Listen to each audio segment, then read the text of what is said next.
Second marriage பண்ணி எனக்கு வந்துட்டு இன்னொரு குழந்தை வேணாம், இந்த குழந்தையே போதும்னு சொல்லி நான் யாரையுமே கேள்விப்பட்டதில்லை.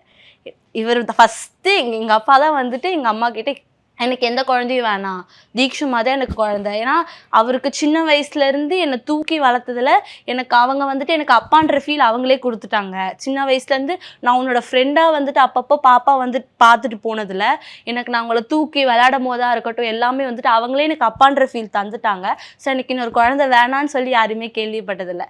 ஸோ அந்த வார்த்தை சொல்லும் பொழுது எனக்கு அப்பா இதை விட பெரிய அப்பா யார் கிடச்சிட முடியுன்ற ஒரு ஃபீல் தான். ஆக்சுவலாக இது வந்து நானே கேட்கறதுக்கு யோசித்தேன். நீங்கள் இன்னொரு குழந்தையே வேண்டாம் அப்படின்னு சொல்லிட்டீங்க, வெறும் தீக்ஷு மட்டும் போதும்ன்ட்டு. அது உங்களுக்கு எப்படி இருந்தது ஜான்சி கேட்கறதுக்கு? எனக்கு ஷாக்கிங்காக தான் இருந்தது. ஏன்னா அப்படிலாம் யாரும் சொல்லுவாங்களான்னு எனக்கு தெரியாது இல்லையா. நான் திருப்பியும் கூட கேட்டு பார்த்தேன், ஏன் இருக்கட்டும் தீக்ஷு இருக்காங்களே, தீக்ஷு கூட இன்னொரு பாப்பானால வளர்க்குறது. ஏன்னா நமக்கு இப்போ ஆளுங்க யாருமே இப்போ பாப்பாவை வளர்க்கும் போது யாருமே இல்லாமல் வளர்த்தேன், ஒரு ஆள் கூட இல்லை, நான் மட்டும் தனியாக இருந்து வளர்த்தேன். ஆனால் இப்போ வந்து அம்மா இருக்காங்க, அவரோட அம்மா இருக்காங்க, நாத்தனார் இருக்காங்க, எத்தனை பேர் இருக்கும்போது ஏன் அப்படின் போது அதை பற்றி அவர் பேசவே மாட்டார். அந்த பேச வந்தாலும் அவாய்ட் பண்ணுவார், அந்த டாப்பிக்கே அவாய்ட் பண்ணுவார். MCR Pure Cotton Club, formals and casual shirts.